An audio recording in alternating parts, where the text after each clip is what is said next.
தோழர்களே,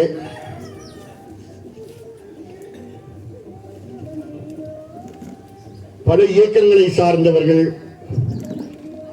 பல பின்னணியில் அரசியல் சிந்தனைகள் வளர்ந்தவர்கள் பல ஆண்டுகளாக இதே பணியில் எனக்கு தெரிந்து சுமார் 45 ஆண்டுகள் 40 ஆண்டுகள் வாழ்க்கை ஃபுல்லா சவால்களை நேரடியாக அனுபவித்தவர்கள் இங்கே கூடியிருக்கிறோம். கூடியிருக்கக்கூடிய நோக்கம் ஜவஹர் அலி அவர்களுடைய குடும்பத்திற்கு அவர்கள் தைரியமாக இருக்கிறார்கள். அவர்கள் சவால்களை எதிர்நோக்க தயார் நிலையில் இருக்கிறார்கள்.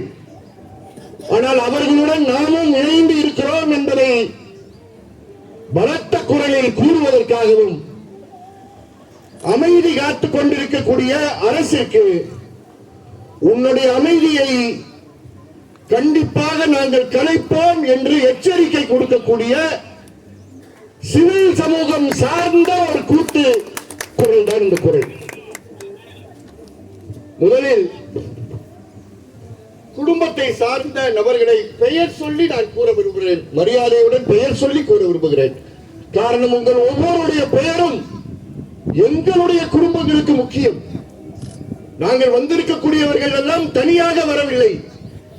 எங்களுக்கு பின்னால் எங்கள் குடும்பங்கள், எங்கள் இயக்கங்களை சார்ந்தவர்கள் எல்லாம் இருக்கிறார்கள். ஆகவே அவருடைய மதிப்பிற்குரிய மனைவி மரியாமார்க் அவர்களுக்கு குழந்தைகள் ஈசாத் முனிஹா அவர்களுக்கும் ஈசாத் ஜமீலா அவர்களுக்கும் அப்துல் ரஃபீக் கரீம் அவர்களுக்கும் மகன் முகமது சுல்தான், சிங்கப்பூரில் இருக்கக்கூடிய மகன் பெயர் உடனடியாக கிடைக்கவில்லை, அவர் சிங்கப்பூர் சென்று விட்டார், அவர்களுக்கும் ஜவஹர் ஐயாவுடைய மூத்த சகோதரர் ஐயாவை பார்த்திருப்பீங்க, அவர் ஓடிக்கிட்டு இருந்தார், ஐயா ராஜா அவர்களுக்கும் அருகாமையில் அமர்ந்திருக்காங்க. கொஞ்சம் கொஞ்சம் நின்று இருக்க. குடும்பத்துடைய மூத்தவர் இளைய சகோதரர் ஜவஹர் எங்க இருக்கீங்க, தலை காட்டுங்க, அவர்களுக்கும் அக்கா மகன் பாவா முன்னாடி இருக்கார். இவர் உங்க அனைவருக்கும், உங்கள் குடும்பங்களை சார்ந்த வெளியே தலைகளை மட்டும் காட்டிக் கொண்டிருக்கக்கூடிய பெண்களுக்கும் நாங்கள் இந்த நேரத்தில் கூட்டாக மரியாதை செலுத்த விரும்புகிறோம். உங்களுடன் இருக்கிறோம் என்பதை உள்ளத்தின் ஆழத்தில் இருந்து நாங்கள் அனைவரும் கூட்டாக கூறுகிறோம் என்பதை கூற விரும்புகிறேன். இது ஏதோ அரசியல் கட்சிகள் பேசுகின்ற வார்த்தைகள் கிடையாது. இங்க இருக்கக்கூடிய பலருடைய உயிர் பல நேரங்களில் ஆபத்துக்கான நிலையில் இருந்தவர்கள் இங்கே இருக்கிறார்கள். பெயர் சொல்லி நான் கூற முன்வரவில்லை. அவர்கள் அனைவர் சார்பாகவும் உங்களுக்கு கூறுகிறோம். இதை ஒரு மரியாதைக்காக ஒரு 200 மீட்டர் தூரத்திலிருந்து கேட்டுக் கொண்டிருக்கக்கூடிய காவல்துறை அதிகாரிகளுக்கு தயவு செய்து உங்கள் காக்கி சட்டைகளுக்கும் உங்கள் IAS அதிகாரிகளுக்கும் இந்த கூட்டு இயக்கம் அமைதியாக செல்லுகின்ற கூட்டு இயக்கம் கிடையாது கிடையாது கிடையாது என்றதை மட்டும் உங்களுடைய மாண்புமிகு முதலமைச்சர்களுடைய காதுக்கு கொண்டு செல்லுங்கள் என்று எச்சரிக்கை விடுவதற்காக நாங்கள் எல்லாம் இங்கே கூறியிருக்கிறோம்.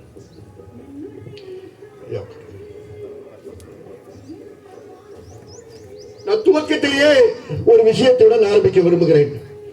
நம்முடைய கூட்டு செயல்பாடு என்றால் இந்த வழக்கு சம்பந்தமாக தேசிய மனித உரிமை ஆணையத்திற்கு கடமை உண்டு. ஜவஹர் அலியை காப்பாற்றியிருக்க வேண்டிய இப்பொழுது அங்கு ஒரு தமிழர் பொறுப்பெடுத்திருக்கிறார். தமிழ்நாட்டில் நீதிபதியாக இருந்தவர் பொறுப்பேற்றிருக்கிறார்.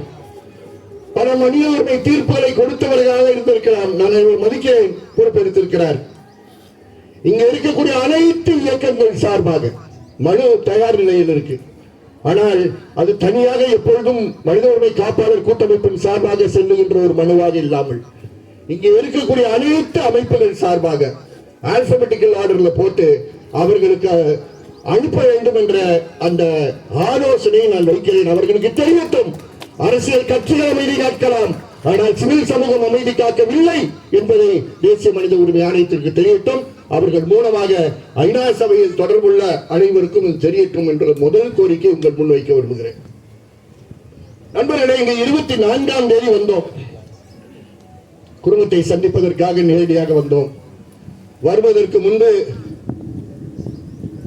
என் மேல் அக்கறை கொண்டவர்கள் சிலர் வந்து இந்த மாவட்டத்தில் இருக்கக்கூடியவர்கள் நான் குவாரிக்கு செல்கிறேன் என்று சொல்லும் போது தனியாக செல்லக்கூடாது, நாங்கள் ஒரு பிரதிநிதி அனுப்புகிறோம் சொல்லி ஒரு அமைதியாக வாகனத்தில் ஒரு பிரதிநிதி அனுப்பினார். அவர் அனுப்பினா நான் பார்த்திருக்கக்கூடிய சம்பவ இடத்தை பார்த்திருக்க முடியாது.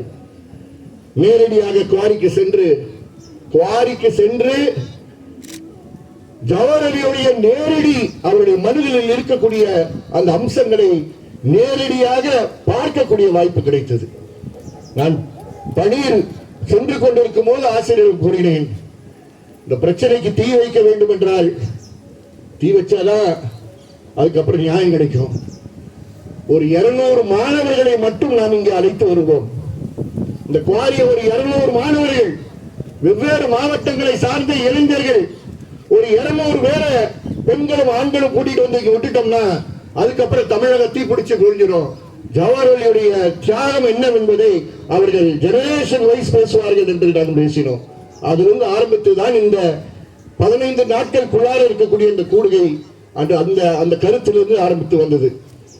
ஆகவே தேசிய மனித உரிமை ஆணையத்திற்கு நாம் இதை கொண்டு செல்வோம். 24ஆம் தேதி வந்துட்டு குடும்பத்தை பார்த்துட்டு செல்லக்கூடாது. காவல் நிலையத்தில் போய் நேரடியாக கூடாரத்தில் போய் குற்றவாளிகளை சந்திக்க வேண்டும் என்று சென்றோம். அவங்களுக்கு தெரியணும் நம்ம அனைவருடைய ரத்தத்துக்கும் மற்றவருடைய அரசியல் வேலம் போட்டுக் கொண்டிருக்கக்கூடிய ரத்தத்துக்கும் வித்தியாசம் இருக்குன்னு தெரியணும். அதே போலீஸ் ஸ்டேஷன்ல போய் அங்கேயும் தகராறு செய்து எங்களுக்கு போஸ்ட்மார்ட்டம் அறிக்கை கொடு அப்படின்னு கேட்டோம். மரியம் அம்மாளுக்கு போஸ்ட்மார்ட்டம் அறிக்கையை முதல்ல கூடிய 17ஆம் தேதி நடந்தது.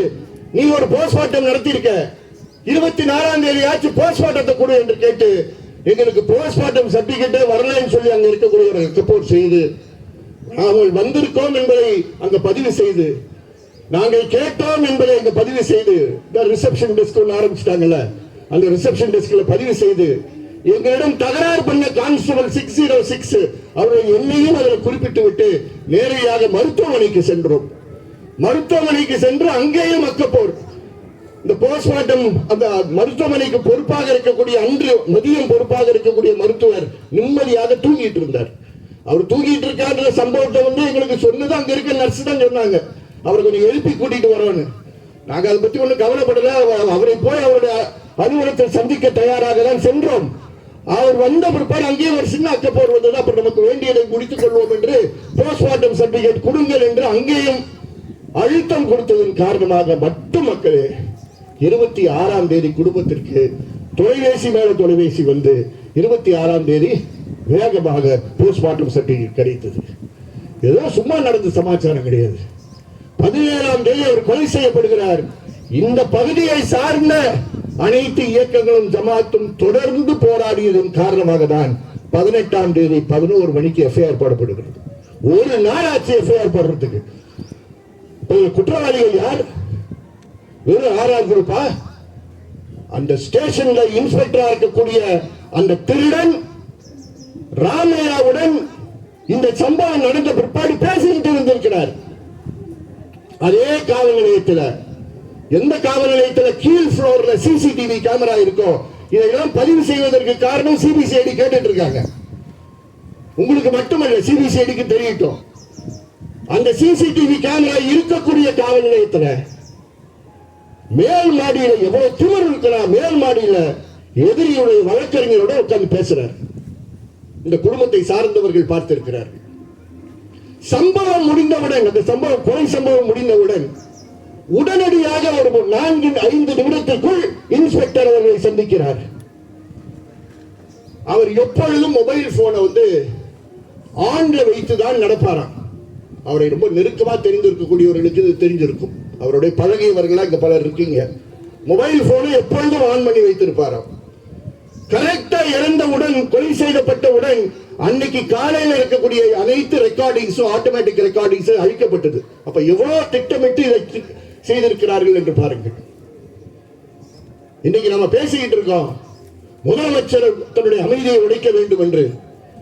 எப்படிங்க சடனா இந்த மண்ணை சார்ந்த, இந்த மாவட்டத்தை சார்ந்த சட்ட அமைச்சருக்கு சடனா ஹார்ட் அட்டாக் வருது? எப்படி வருது? எப்படி அவருக்கு இருதய நோய் ஏற்படுது?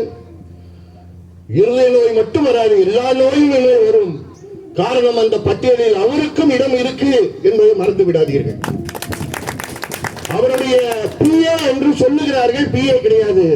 அவருடன் இணைந்து செயல்படுகின்ற சையத், நான் பேரை தவறாக சொன்னால் மாவட்டத்தில் இருக்கக்கூடியவர்களை திருத்துங்கள், சையத் அவர்களுக்கு இதில் முழு பங்கு இருக்கு என்பதை நான் இந்த நேரத்தில் ஓப்பனாக பதிவு செய்ய கடமைப்பட்டிருக்கிறேன். ஆக இந்த கொலை ஏதோ ஒரு மாஃபியாவுடைய வேலை மட்டுமல்ல, அந்த மாஃபியாவுக்கும் காக்கி சட்டைக்கும் தொடர்பு இருக்கு. அந்த மாஃபியாவுக்கும் இந்த மாவட்டத்தில் எஸ்பிஆர் இருந்தவர்களுக்கும் சம்பந்தம் இருக்கு. அந்த மாஃபியாவுக்கும் மாவட்ட ஆட்சித் தலைவர்கள், முன்னாடி இந்த தலைவர்கள் பேர்லாம் பட்டியலில் இருக்கு, அதனால் சொல்லவில்லை. ஏடி மைன்ஸுக்கும் ஆட்சியில் இருக்கக்கூடிய அமைச்சர்களுக்கும் ஆட்சியிலிருந்து இறங்கிய அமைச்சர்களுக்கும் தொடர்பு இருக்கு என்று மறந்து விடாதீர்கள். இது ஆர் குரூப் கிடையாது, ஆர் அண்ட் ஆர் குரூப். நான் வைத்த பேர் இல்ல.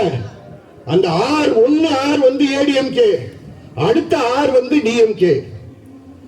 அப்ப ரெண்டு கட்சிகளும் பாதுகாக்கக்கூடிய ஒரு மாஃபியா.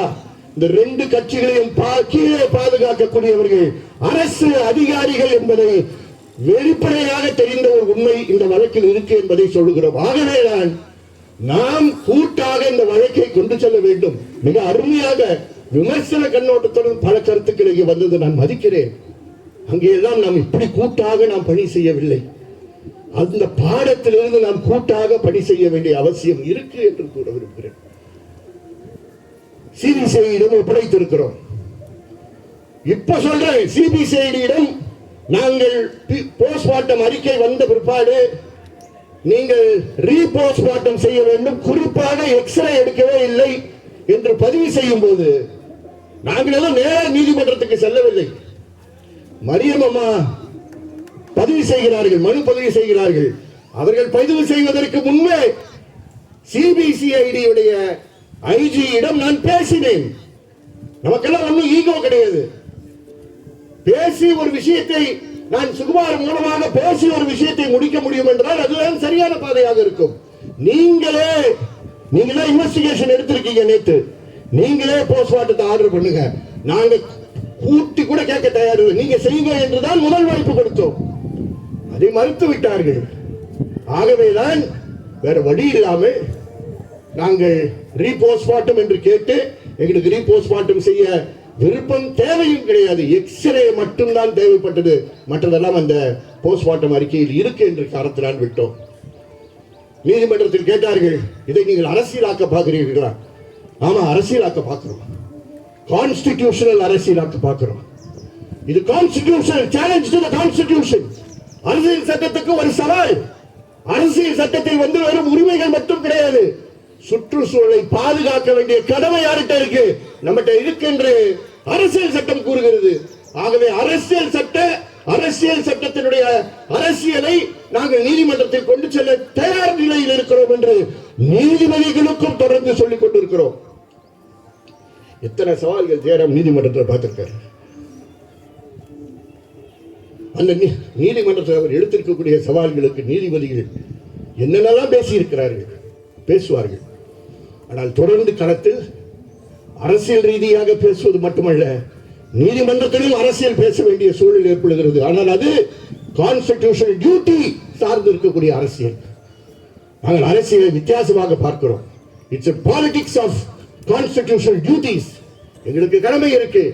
எங்களுடைய சுற்றுச்சூழலை பாதுகாப்பதற்காக இத்தனை நபர்கள், இத்தனை இயக்கங்கள் வந்திருக்கிறார்கள் என்றால் அவர்களை பாதுகாக்க வேண்டிய பொறுப்பு நீதிமன்றத்துக்கும் இருக்கு என்பதை ஞாபகப்படுத்துகிறோம். ஆகவேதான் நீதிமன்றத்துக்கு சென்றோம்.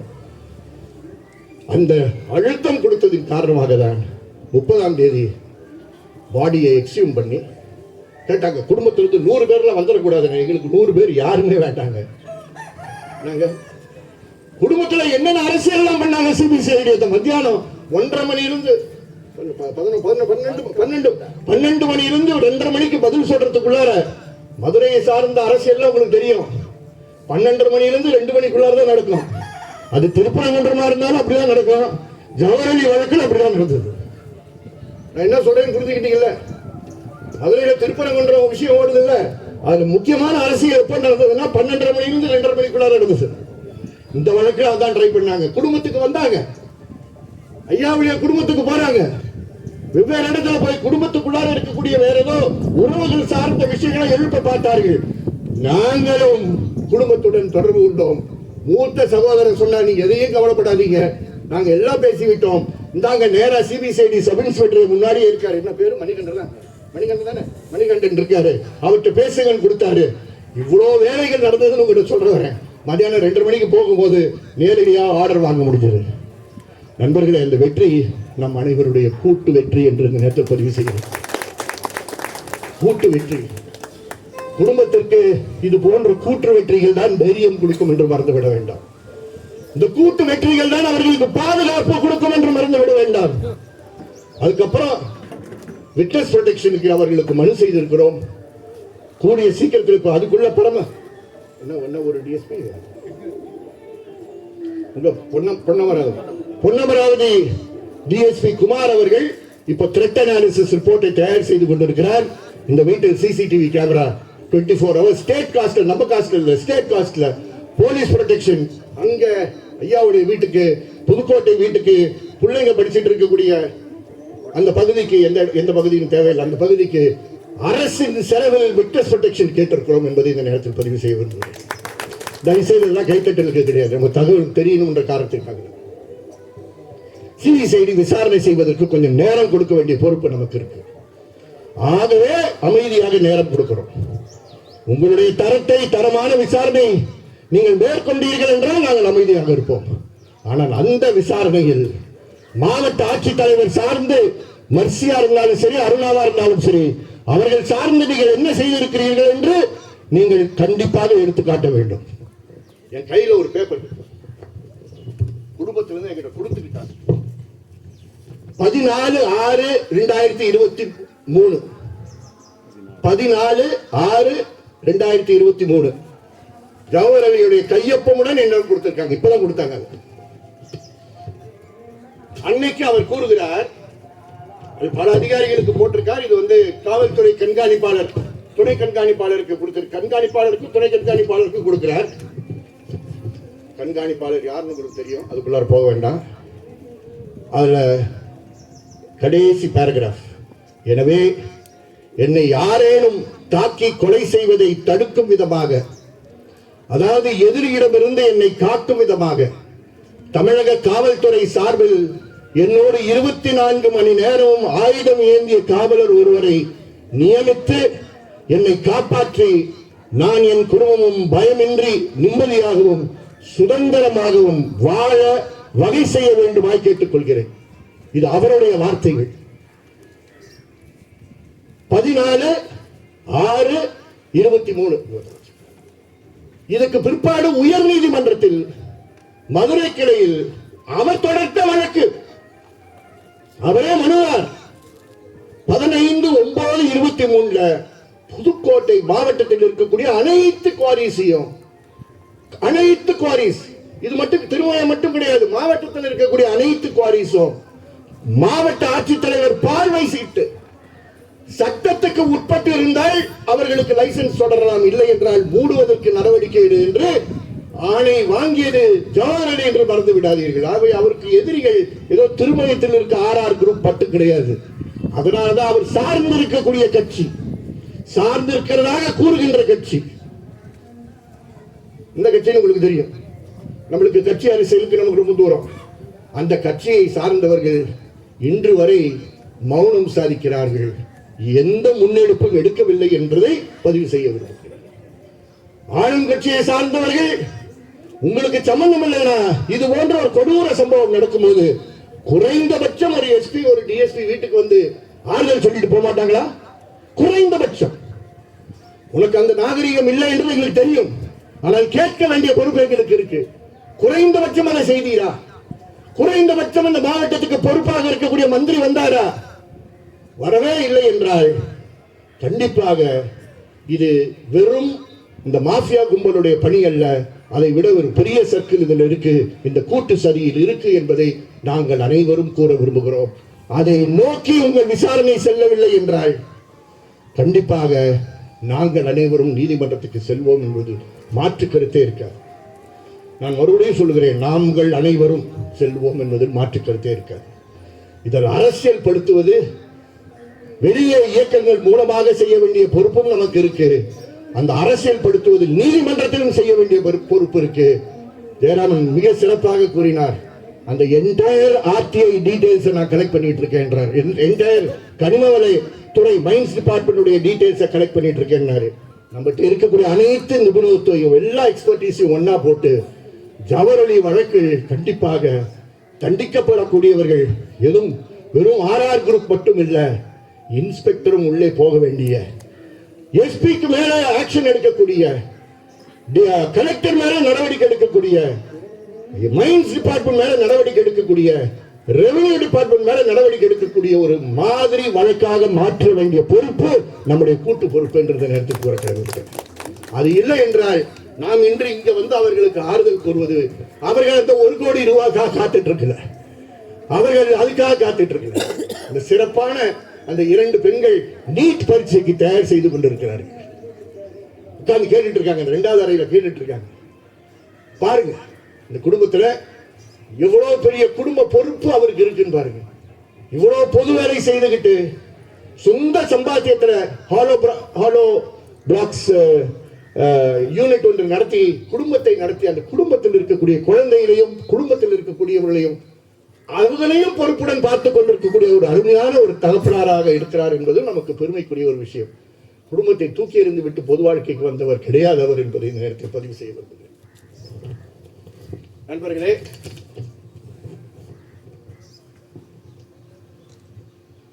இந்த இன்ஸ்பெக்டர் சஸ்பெண்டட் ஒரு இயக்கம் வந்த பிற்பாடு சஸ்பெண்டட். நாம் எண்ணி நாட்கள் கொடுக்கிறோம் சிபிசிஐடிக்கு. இதுவரைக்கும் உங்களால வந்து அந்த இன்ஸ்பெக்டருடைய நெக்லிஜென்ஸ் கன்ஸ்பிரசியில பங்கு, சிசிடிவி கேமரா ஃபுட்டேஜ், சாட்சிகள் விசாரணை இதுவரைக்கும் இன்னும் போகலைன்னா நீங்க கஸ்டடியில் எடுத்துட்டீங்க. உங்க புதிய பிஎன்எஸ்ல மறுபடியும் நீங்க கஸ்டடியில் எடுக்கலாம். நாங்க அது விரும்புறோமோ விரும்பலையோ உங்க பிஎன்எஸ்ல அது இருக்கு. நீங்க மறுபடியும் அவங்களை கஸ்டடியில் எடுக்கலாம். எடுத்து இன்ஸ்பெக்டர் உள்ளார போகணும், தாசில்தார் உள்ளார போகணும், ஏடி மைன்ஸ் உள்ளார போகணும், கலெக்டரும் உள்ளாரை செல்ல வேண்டிய ஒரு சூழல் இங்கே வர வேண்டும் என்பதை இந்த நேரத்தில் ஞாபகப்படுத்த விரும்புகிறேன். மறந்துடாதீங்க, பல கலெக்டர் இது மாதிரி வழக்குகளை உள்ளார போயிட்டு வெளியே வந்திருக்காங்கன்றலாம் மறந்துடாதீங்க. எங்க சிறையிலேயே மதுரை சிறையில ஒரு ஐஏஎஸ் இருந்தார், பேர் விட்டு ஞாபகம் இல்லை. இது நம்மளுடைய கூட்டு கடமையாக பார்க்கிறேன். நண்பர்களே, நாம் எல்லாம் கூடியிருக்கக்கூடிய காரணத்தினால் 1-2 விஷயங்கள் நாம் அனைவரும் பாதுகாப்புடன் இருக்க வேண்டிய அவசியம் இருக்கு. இங்க வந்திருக்கக்கூடியவர்கள் எல்லாருக்கும் சவால்கள் இருக்கு. சட்டத்தில் இன்னைக்கு விட்னஸ் ப்ரொடெக்ஷன் ஸ்கீம் இருக்கு. அந்த பொறுப்பை சட்ட ரீதியாக அவர்கள் மேல் தள்ளுவதற்கு அதை பயன்படுத்த வேண்டும். தயவு செய்து இங்கே உறுதியேற்று கூறினீர்களே, இன்னொரு ஜவஹர்லி நடக்கக்கூடாது என்றால் இங்க யாருக்கு பாதுகாப்பு தேவையோ அந்த பாதுகாப்பை எழுத்துப்பூர்வமாக கேட்கக்கூடிய பாதுகாப்பாக மாற்ற வேண்டும். கரூர் ஜெகநாதன் அவர்களுக்கு 50 லட்சம் ரூபாய் ஆஃபர்ட். கரெக்டா தம்பி? 1 கோடியா? இப்ப ரேட் இன்க்ரீஸ் ஆயிடுச்சு. ஹைகோர்ட்டுக்கு போறதுக்கு முன்னாடி 50 நாங்க, இப்ப 1 கோடி ஆயிடுச்சு. சாட்சியம் கூறு வேண்டும், அதை வேண்டாம் என்று சாதாரண பக்கத்து வீட்டில் பார்த்து சாட்சி சொல்றாங்க. பார்த்து என்ன தரமான மனிதர்களாக அவங்க இருப்பாங்க. நீதிமன்றத்துக்கு சென்று, உயர் நீதிமன்றத்துக்கு சென்று அவர்களுக்கு விட்னஸ் ப்ரொடெக்ஷன் ஸ்கீம் கண்டிப்பாக கொடுக்க வேண்டும். 6 மாதத்தில் விசாரணை முடிக்க வேண்டும். அதில் தாமதம் நடந்தது. அவர்கள் டிஸ்சார்ஜ் போட்டு அந்த டிஸ்சார்ஜில் அவங்க ரிவிஷன் வந்ததுனால ஏற்பட்ட தாமதம். இனிமேல் அந்த தாமதம் ஏற்படுவதற்கு நேரம் இல்லாமல் சாட்சி விசாரணை கொண்டு செல்ல வேண்டிய ஒரு அவசியத்தில் இருக்கிறோம். ஆகவே இதை தொடர்ந்து இங்கே இருக்கக்கூடியவர்களுக்கு பாதுகாப்பு தேவை என்றால் தயவு செய்து 999 43 தொலைபேசி 999 43 685 40 இந்த எண்ணை அணுகுங்கள். உங்களுக்காக நீங்கள் அணுக வேண்டும் என்று நான் மறுபடியும் சொல்றேன். உங்களுக்காக அணுகுங்கள் என்று நான் கேட்கவே இல்லை. உங்களுக்கு அந்த மாதிரி சூழல் ஏற்படக்கூடாது என்றுதான் நாம் அனைவரும் விரும்புகிறோம். மற்றவர்களுடைய பாதுகாப்பிற்காக என்று கூறுகிறேன். 9943 ஈசன் சொன்னார், தமிழ்ல சொல்லியிருக்கேன். 9943 685 40 இந்த எண்ணை குறித்து வைத்துக் கொள்ளுங்கள்.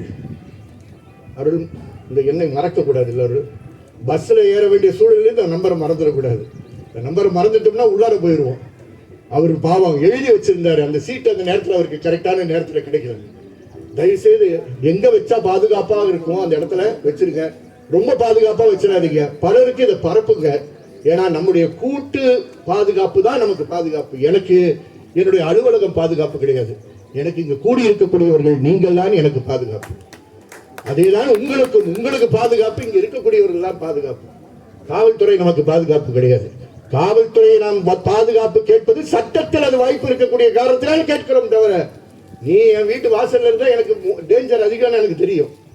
அவர் இன்னொன்று ஏமாந்தவங்க யாருமே கிடையாது. ஜெயராமனுக்கு ஆபீஸ்ல ஒரு பாதுகாப்பு போட்டா உங்களுக்கு வில்லகமா ஒரு பாதுகாப்பா வில்லகான ராஜா ஜெயராமனுக்கு கண்டிப்பா தெரியும். ஆனால் கேட்க வேண்டிய பொறுப்பு இருக்கின்ற காரணத்தினால் கேட்கிறோம். நீதிமன்றத்திற்கு முதல் முறையாக சவால் விட விரும்புகிறோம். நீதிமன்றத்திற்கு கடிதம் அனுப்புகிறோம். இது நீதிமன்றத்துடைய தீர்ப்பு. ஜஸ்டிஸ் எஸ் எஸ் சுந்தருடைய தீர்ப்பு. ஸ்டேட்ல இருக்கக்கூடிய செகண்ட் சீனியர் ஜட்ஜ், இலவச சட்ட உதவி ஆணைக்குழுவினுடைய எக்ஸிகியூட்டிவ் சேர்மன், அவருடைய ஆணையை மீறி இருக்கிறார்கள் இந்த மாவட்டத்தில். அதன் விளைவாக ஒரு ஆள் பலியாகி இருக்கிறார் என்றால் முதல் நடவடிக்கை யார் எடுக்க வேண்டும்? இலவச சட்ட உதவி ஆணைக்குழு எடுத்திருக்க வேண்டும். இல்லைன்னா உயர் நீதிமன்றம் சுவமோட்டோவாக எடுக்க வேண்டும் என்ற அடுத்த பிரஷரும் ஸ்டேட்டுக்கு நம்ம கொடுக்க வேண்டிய அவசியம் இருக்கு. ஏங்க நம்ம மட்டும் அடையணும்? அவங்க தலையை சுத்த விடுவோம். அவங்களுக்கு இன்னும் கொஞ்சம் மாசம் தான் இருக்கு. நம்ம தலையை அவர்களை சுத்த வேண்டிய ஒரு அவசியம் நமக்கு கண்டிப்பாக இருக்கு. நீதிமன்றத்திலும் நீதிமன்றத்துடைய தீர்ப்பினுடைய மாண்பை காப்பாற்ற வேண்டும் என்றால் அவர்கள் தான் இதை முன்வந்து எங்கள் நீதிமன்ற மாண்பை காப்பாற்றுங்கள் என்று நமக்கு நீதிமன்றத்தில் பாடம் கற்றுக் கொடுக்கிறாங்கல்ல, அந்த மாண்பை தரமாக கற்றுக் கொடுங்கள் என்று நாம் வலியுறுத்த வேண்டிய ஒரு பொறுப்பு நமக்கு கண்டிப்பாக இருக்கு. உங்களுடைய மைன்ஸ் டிபார்ட்மெண்ட் ஒரு அறிக்கை தயார் செய்தார் என்றார். அதை வெளிப்படையாக அறிவிக்கக்கூடிய ஒரு அரசாக இந்த அரசு இருக்க வேண்டும் என்பதை நாங்கள் கேட்கிறோம். முதலமைச்சர் அவர்களே, பல விஷயங்களில் வெளிப்படைத்தன்மை உங்களுக்கு இருக்கு என்று நீங்கள் கூறுகிறீர்கள். நாங்கள் அரசியல் பேச விரும்பவில்லை. இந்த வழக்கு சம்பந்தமாக வெளிப்படைத்தன்மையை நாங்கள் பார்க்க முடியவில்லை என்பதை வருத்தத்துடன் பதிவு செய்கிறோம். ஆழ்ந்த வருத்தத்துடன் பதிவு செய்கிறோம். உங்களுடைய மாவட்டத்தினுடைய அமைச்சர் அவர்களுக்கு இதில் பங்களிப்பு இல்லை என்பதை எங்களால் ஏற்றுக்கொள்ள முடியாத ஒரு கூற்றாக இருக்கு என்பதை வருத்தத்துடன் மற்ற மாவட்டங்களில் எப்படி கூறுகிறோமோ அதே போல் இங்கேயும் கூற வேண்டிய ஒரு அவசியம் வருது எங்களுக்கு. நாங்கள் விரும்பவில்லை, அதுதான் யதார்த்தமாக முன்னின்றிருக்கிறது. மாவட்ட மந்திரி மட்டுமல்ல, சட்ட அமைச்சர் மட்டுமல்ல, சட்ட அமைச்சர் இல்லாத நேரத்தில் அமைச்சராக செயல்படுகின்ற சையதே ஆணையிடுகின்ற ஒரு மாவட்டமாக இது இருக்கு என்றால் சட்டம் ஒழுங்கு கவர்னன்ஸ் எவ்வளவு மோசமான நிலையில் இருக்கு என்பதை மதிப்பிற்குரிய முதலமைச்சர் அவருடைய காதுக்கு நேரடியாக இது போக வேண்டும் என்று நான் இந்த நேரத்தில் கேட்டுக்கொள்கிறேன். ஆகவே இது தொடர்ந்து மக்கள் கூட்டு நடவடிக்கைகள் மூலமாக மட்டும்தான் நாம் ஜெயிக்க முடியும் என்ற காரணத்தினால் அரசியல் இயக்கங்கள் அமைதி காக்க முடிவு செய்து விட்டார்கள் என்றால் அந்த அமைதியை உடைக்க நாம் தயாராக இருக்கிறோம் என்றுதான் ஆசிரியர் அவர்கள் கூறிய அந்த செயல்பாட்டில் நாம் கூட்டாக எடுக்கக்கூடிய முடிவுகள். எல்லா அரசியல் கட்சி தலைவர்களையும் நாம் அழைப்போம். வருகிறார்களா வரவில்லையா என்பது அவர்கள் முடிவு செய்யட்டும். அழைத்தோம் என்பது நம் அனைத்து இயக்கங்களுடைய கூட்டு குரலாக நாம் கேட்போம். உங்கள் மானத்தை காப்பாற்ற வேண்டும் என்றால் வாங்கள், அது இல்லை என்றால் நீங்கள் போங்கள். இவ்வளவுதான் நமக்கு சொல்ல முடியும். அதுக்கு மேல நமக்கு சொல்றதுக்கு நம்ம அரசியல் கட்சியை சார்ந்தவர்கள் இல்லை. வாங்கள் அழைப்போம். புதுக்கோட்டையில் நாம் கூடுவோம். முதல் கட்டமாக புதுக்கோட்டையில் கூடுவோம். கண்டிப்பாக இந்த கூட்டத்தின் விளைவாக மாநில ரீதியில் ஒரு செயல்பாட்டு குழுவும் மாவட்ட ரீதியில் துரைகுணார் தலைமையில் அருமையான ஒரு சின்ன குழு செயல்பட்டுக் கொண்டிருக்கிறது. அந்த குழுவினுடைய விளைவாக, அந்த குழுவினுடைய பணியின் விளைவாக தான் இது நடந்திருக்கு. குடும்பத்திற்கு நாங்கள் அனைவர் சார்பாக மறுபடியும் குடும்பத்தை பார்த்து, பெண்களை பார்த்து நான் கூறுகிறேன், நீங்கள் தனிமையில் இல்ல, இத்தனை குடும்பங்கள் உங்களோடு இருக்காங்க என்று மட்டும் நீங்கள் உள்வாங்கி அரசின் சார்பாக வந்திருக்கக்கூடிய அதிகாரிகளிடம் கூறுகிறோம். நாங்கள் இன்று கூடும் பொழுது குவாரிக்கு போகிறோம் என்று கூறினோம். எதுக்கு கூறினோம் என்றால், நாங்கள் 24ஆம் தேதி போகும்போது குவாரி திறந்து இருந்தது, கிரஷர் வேலை செஞ்சிட்டு இருந்தது. கிரஷர்ல ஆளு மேல நிக்கிறான், எல்லாம் வடநாட்டு பணியாளர்கள், எல்லாம் வடநாட்டு பணியாளர்கள். ஆகவேதான் சொன்னோம், நாங்க வருவோம், ஊருக்கு வருவோம், குடும்பத்தை பார்ப்போம், குவாரிக்கு செல்வோம் என்று கூறினோம். மாவட்ட ஆட்சித்தலைவருக்கும் ஆர்டிஓ அவர்களுக்கும் நன்றி கூட கடமைப்பட்டிருக்கிறோம். இந்த மிரட்டலுக்கு அப்புறம் தான் நீ போய் எங்க சீல் போட்டிருக்க. இந்த மிரட்டல் இல்லைன்னா அந்த காரையை நீ சீல் பண்ணி வச்சிருக்க மாட்டேன்.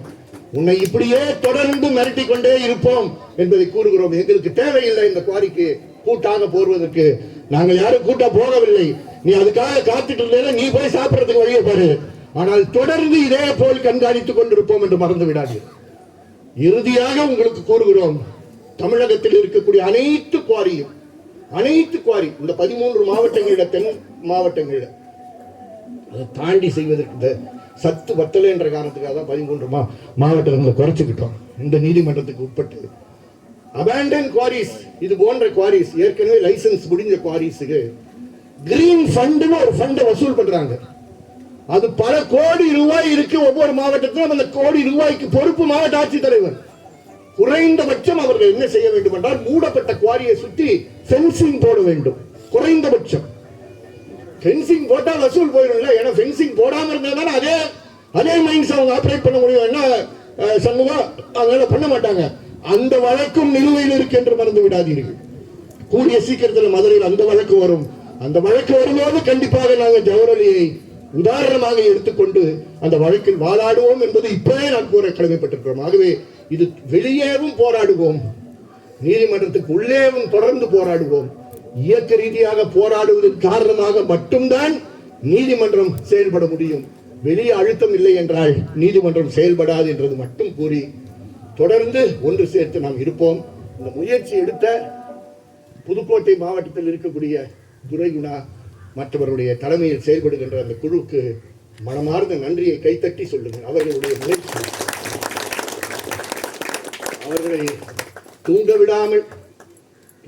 தூங்க விடாமல் அவர்கள் தூக்கத்தை கலைத்து தொடர்ந்து தொலைபேசியில தொந்தரவு கொடுத்துக்கிட்டே இருந்த ஆசிரியர் அவர்களுக்கு நன்றி கூற கடமைப்பட்டிருக்கிறோம்.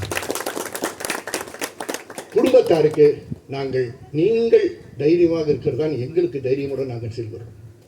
உங்களுடைய தைரியத்திலிருந்து, உங்கள் குடும்பத்தினுடைய தியாகத்திலிருந்து இங்கே வந்திருக்கக்கூடிய அனைவரும் புற்றுநோய் பெற்று நாங்கள் எங்கள் பகுதியில் எங்கள் பணியை கொண்டு செல்லும் பொழுது ஜவஹர்லால் மட்டுமல்ல, ஜவஹர்லால் குடும்பமும் எங்களுக்கு பின்னால் நிற்குது என்ற தைரியத்தோடு தான் நம்ம அனைவரும் செல்கிறோம் என்பதை இந்த நேரத்தில் மரியாதையுடன் கூறி, இது தொடர்ந்து புதுக்கோட்டையில் என்ன செயல்பாடு அல்லது சென்னையில் என்ன செயல்பாடு என்பதை புதுக்கோட்டையில் இருக்கக்கூடியவர்கள் அவர்கள் முடிவு செய்து, அவருடைய வசதிக்கு ஏற்றாற்போல் முடிவு செய்து நாம் அனைவருக்கும் தெரியப்படுத்துவார்கள்.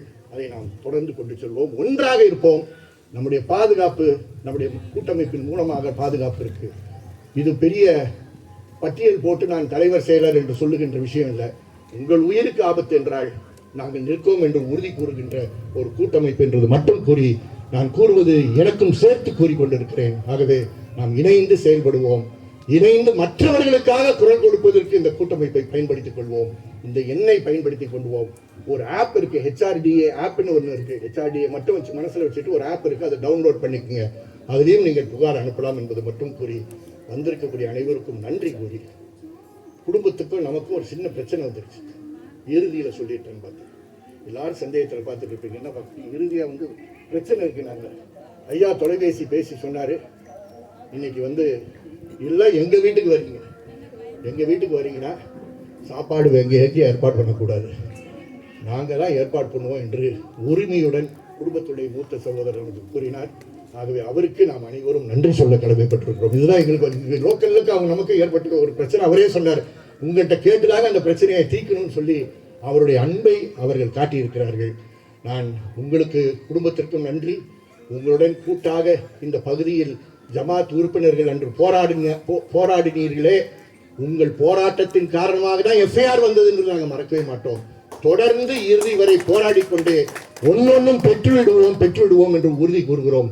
பல குரல்கள் இணைத்து பல வழக்கறிஞர்கள் செயல்பட்டு இங்கேயும் சென்னையிலும் உங்களை ஓட விரட்டுவோம் என்பதை மட்டும் இந்த நேரத்தில் கூற கடமைப்பட்டிருக்கிறேன். நன்றி, வணக்கம். நன்றி. நம்ம அந்த 2 முடிவை மட்டும் எடுத்துறோம்.